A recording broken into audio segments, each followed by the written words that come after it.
People, no, Oscar talk, dude. Oh my god. Oh my Let the battle begin. Oh my Here I asked them about the top three because I really don't know, but the top most important categories, and we broke it down to best actress, best picture, and best actors. And first, we have best actress. So, who do you guys think will take home the Naked Gold trophy? The naked. It doesn't have clothes on it. It's naked. That's true. The Naked Goldman trophy. You said that Naked like Gold a Sword Company that joke, was a so. joke, dude. I was so confused. Like, wait, they gave away a naked trophy? Like, wow.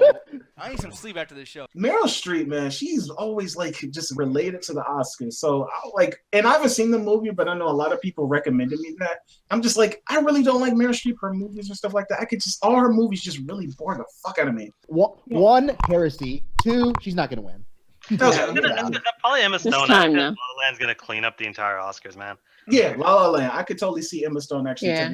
Totally, I could see her definitely winning. But looking at this, I feel like the chick from Elle might have a chance because they really love foreign films. Or Natalie Portman. Natalie Portman. Natalie Portman actually has a decent shot because one, they like period pieces and they went all out for Jackie. Two, they like historical figures about presidents. Fucking the best ones in there, JFK. And from what I heard, Natalie Portman's the best part of the movie. She so is. if I'm honestly curious about her acting, that's a good chance of beating her. And before the Golden Globes, I would totally agree with all of you. I actually was with Isabella Huppert, but I think after that Golden Globe speech, I think this is Meryl Streep's award. You know what? I'm kind of in between Natalie Portman and Emma Stone, but because Emma Stone, I think she's won the Golden Globe, the SAG, right? Did she win the SAG or? Yeah, she won SAG. And she's and I'm still gonna go with Natalie Portman though. I'm actually curious too because I'm asking you guys who actually take the trophy for best actress. I noticed none of you guys actually brought up Ruth. Y'all think she doesn't really deserve it? I was gonna say actually, I think she might have a chance because I feel like there might be like a whole white upset this year. Like I feel like they're gonna not because of the controversy last year. I don't know how to phrase this, but I feel like they're gonna just try to award people who are not white. I don't know. Wait, you think they're gonna do that on purpose? I think so. Yeah. The Academy. Yeah. This is why I don't like the politics of Oscars because it ruins the idea that this should be best actress. It doesn't matter who should win. If they're the best performance, they should be the best performance. It doesn't matter the background of the actor. And I totally agree with you. But this shit is all politics and backpatting. We all know. Pretty much. Yeah. It's just people's opinions at the end of the fucking day. Yeah. Like 90s says, it's people in penguin suits. Goddamn penguin suits and shit like that. Yeah. So I think the general consensus is it's a split between Emma Stone and who else? Because y'all, it seems like y'all actually Natalie Portman. Natalie Portman, which is actually kind of weird too, because I actually heard Jackie is not a good movie. Yeah, I heard it was.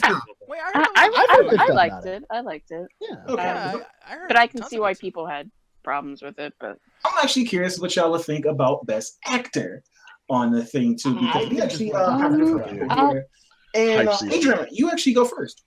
I'm still gonna go with Casey Affleck. He, I know there's all that controversy with him, but that performance, wow, it just blew me away. He was so good in it. Yeah. Because I'm actually curious too, because Manchester by the Sea, I didn't get a chance to see that before actually having this discussion. And then Captain Fantastic, I never heard of that shit. I did, but I haven't seen it yet. I heard it was so weird, the way that he suddenly just came to prominence, because people liked that movie from the people who saw it, but it was just in the last few months that he was starting to build up steam. I'm just like, okay, this kind of came out of nowhere for Viggo Mortensen. Yeah. I love the guy, but I think Denzel has this, man. Fences is an amazing fucking.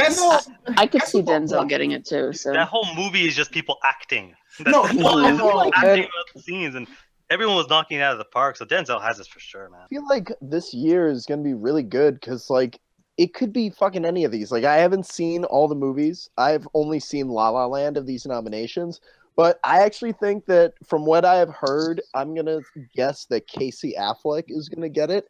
But I get the feeling that fucking Andrew Garfield could win it. I'm going to throw a fucking fit if Andrew Garfield Dude, I hope he wins. I'm fucking pissed off. I would, like I said, based on just all the other actors here, he does not deserve it. I'm sorry, Andrew. I don't think he deserves it, but I think he could win. He was really good, but no, he doesn't. I don't think. No, because I agree with you, Justin. You can go after me. But I agree with you, Alan. Like literally on Fences, Denzel Washington. Every time he was on screen, because he just has that charisma. But just what he added to that character, he literally just chewed the scenery. Like every time he was, which is kind of funny too, because that was the character.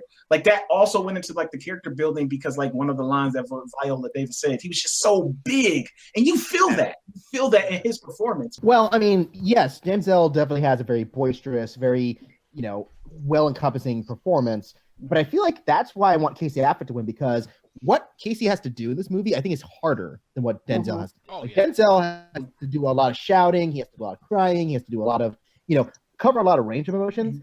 But Casey Affleck has to do so much with so little. Yeah, like Washington got to do Washingtonisms. Like, he got to do his Denzel thing. Exactly. And that's not to say that his performance was bad. He's going to be definitely the runner-up. Like, if Casey doesn't win, it's going to be Denzel. Like, no question. The other big guys are just lucky to be nominated. But, so it's going to be either one of those two. I'm putting it for Casey because he was my favorite performance that year. But Denzel could very likely win if the Oscars So White backlash comes in, like you said. I don't even think it's that. I think it's that Fences getting filmed by Denzel is kind of that perfect. Oh, hey, this is the Oscars doing the Oscars thing. We got to give it to him. He's acting on top of acting. It's what I mean. It's like they start pontificating about how important the craft of acting is, and basically Fences is just Denzel Washington and Viola Davis just acting their asses off for an entire running time. It's actingception. I don't have anything bad to say about his performance. Obviously, I have a problem with what he's done and what he's accused of. But I think that's the only thing that could cause him the backlash. Because in any other year, I think these two going against each other, Casey might win just because. I kind of like this. His basically having to act like he does in real life with him versus Ben. Like, hey, my older brother's better than me at everything somehow. I was like. This hits a little close to home, doesn't it, Casey? Doesn't it? Like, for me, I would choose Denzel Washington to win this because, like I said, like, Ryan Gosling has, everything. I haven't seen La La Land, but it just sounds like everything about that movie is amazing. Viggo, why the fuck is he there? Why can't you put John Goodman from 10 Cloverfield Lane there? Because that movie is actually pretty good. That movie came out last year, didn't it? What's the name in the chat? Justin Goodwin in the chat said, why not Joel Edgerton from Loving? Yeah, that was going to be my pick. He would have made it any other year. Yeah, exactly. Yeah. And Andrew Garfield, once again, Hollywood just wants to fuck him. I mean, I'm sorry, but like, just the trailer itself. I know you guys say this is a good movie, whatever. Hey, that's your opinion, but like, watching the trailer, his acting is fucking laughable. Like, it is ridiculous. Dude, if you watch the real dude, he talks just like that dude. He really did. In real life. Yeah, they're not kidding. That is a spot on performance the way he did it. No, but we talking about the movies and stuff like that, and get on to like the biggest thing of the night, Best Picture. So who do you guys going to take on the goal for Best Picture? Just because of what it does, and it's really pretty much cinephile fan service. And I actually watched like a film theory thing because they have the show called Frame by Frame, and pretty much how this movie just took all these beats of these classic MCA musicals and just ran with it. So I'm thinking La La Land is going to take it regardless. It just does those people like not like, do I want it to win? I agree with Alan. I want Fences to win because Fences was fucking amazing.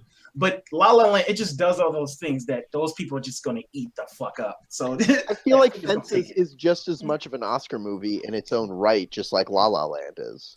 Yeah, La La Land's gonna sweep up, man. Like Andy was saying, there's every single thing that the Oscars want, but at the same time, it's gonna lose, man. At the same time, that's not necessarily a bad thing. Like La La Land is very, very competent. Like it's not like it's not deserving of the nomination. None of the movies there are bad, but it's just which one is the Academy gonna like more, and the Academy's gonna like La La Land more than any of the other movies. Oh yeah. If La La Land is the stage play, that's actually a movie stage play. Moonlight is like a movie poem. It's it's the perfect representation of it. Like that movie works in stanzas like a poem, and I think that's actually kind of cool. And then Fences is just a play. Moonlight dipped its feet in the fucking pool and pond of like that idea of black gay guys, and it's just like it didn't go all the way in. Like if you're gonna, but doesn't it need to? It needs to. That's the point. Yeah, it's a coming of age tale. It's a coming of age tale. It's not supposed to be about some hardcore, love affair, gay love affair. It's supposed to be this moment where you're seeing this one kid slowly understand both himself and what he wants in life and who he wants in life through these 3 moments. Thank you, Ruthless. Standing on his own and becoming his own man, as opposed to being what everyone around him, including the good figures like, in his life, want him to be. He's just becoming who. I would agree with you, Ruthless, but if to me, like I think it was not the female actor, it was the young kid actor when it was going between him becoming a little kid and middle schooler.